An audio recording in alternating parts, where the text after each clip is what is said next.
Et nous, on se retrouve à Poulan-sur-Mer, au centre de formation de la maison familiale rurale.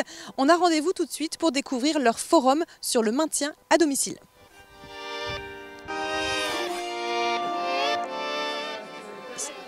Dans le lit. Excusez-moi de vous interrompre en pleine démonstration justement. Vous pouvez m'expliquer quel est cet outil? Alors ça s'appelle une échelle de lit. Ça permet à une personne, bon là en l'occurrence on parle de personnes âgées, mais une personne qui a des difficultés dans le quotidien, qui est en situation de handicap, pour se remettre en position assise dans le lit, voilà, de se remettre en position assise. Donc la personne peut se tracter grâce à l'échelle pour se remettre en position assise. C'est tout simple en fait. Voilà. C'est des petits outils comme ça qui permettent de rester tout simplement plus longtemps à la maison? C'est ça, ça maintient l'autonomie de la personne, ça lui permet de ne pas avoir à solliciter une tierce personne pour continuer à être autonome pour des petits gestes comme ça du quotidien. Et tu fais glisser des orteils jusqu'au bout. Ça s'appelle comment cet outil? Donc ça c'est un enfile-bas ou un enfile-chaussette. Et donc ça permet aux personnes qui ont des difficultés de se pencher en avant, des difficultés de préhension, de pouvoir mettre donc leurs chaussettes ou leurs bas tout seuls. Alors Paupiette, nous on fait le relais en fait, on est là, on intervient en tant que relais entre les générations. On recrée du lien social en réunissant des étudiants et des retraités lors d'un déjeuner intergénérationnel. Le retraité, l'hôte, décide du nombre de convives et reçoit donc chez lui des étudiants qui sont là pour partager, échanger, rire autour d'un bon petit plat. Comment est né ce projet Paupiette là dont vous parlez?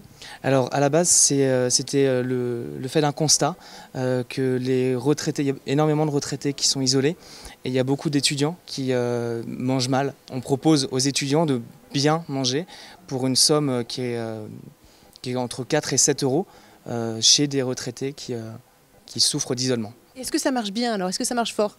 Alors oui, absolument oui. On organise de plus en plus de repas. On a la chance d'avoir un réseau de fidèles au sein des retraités qui organisent régulièrement des repas. Ça ne s'arrête pas uniquement au repas, on crée du lien et c'est quelque chose qui perdure après les repas. Alors Yvette Ollier, dites-moi comment est née l'idée de ce rendez-vous concrétisé aujourd'hui? Donc il y a à peu près 2 ans, nous voulions donc monter un événement sur le centre de formation.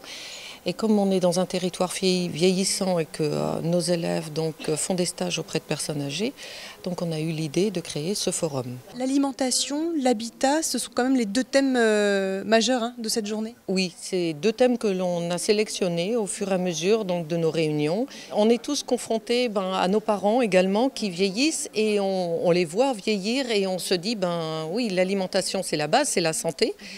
Et puis ensuite, l'habitat, on a ici un habitat, les personnes tiennent énormément à leur maison, ne veulent pas la quitter et c'est pour ça qu'il est nécessaire d'améliorer, d'adapter le logement. Souvent, quand on va vers un projet d'habitat participatif, ça n'arrive pas à n'importe quel moment dans votre vie.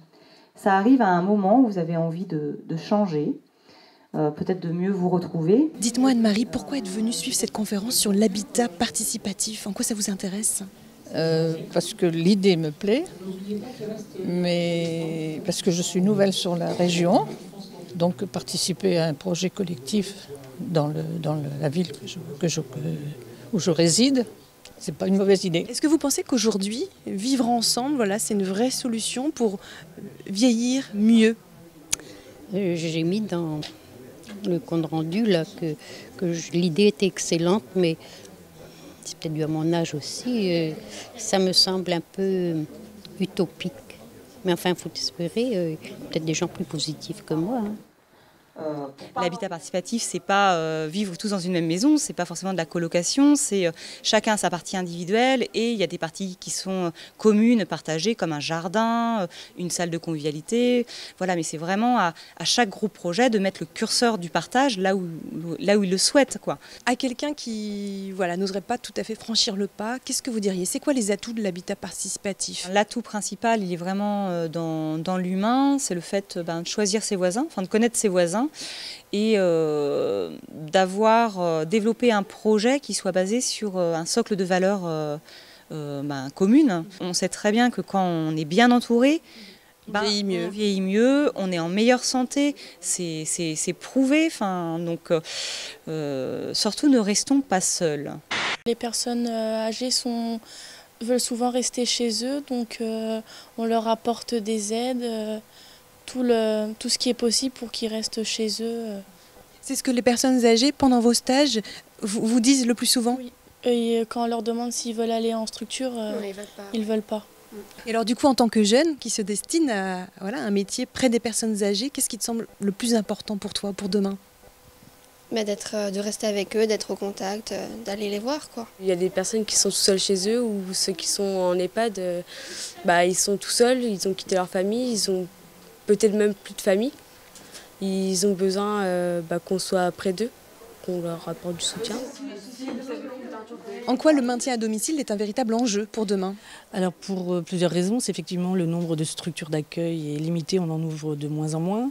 Et le coût quand même du maintien à domicile est moindre par rapport à un coût en structure.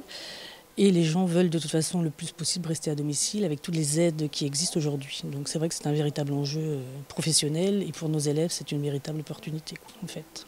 C'est la fin de notre escale à Poulan-sur-Mer. Prenez soin de vous et moi je vous laisse en compagnie de Michel.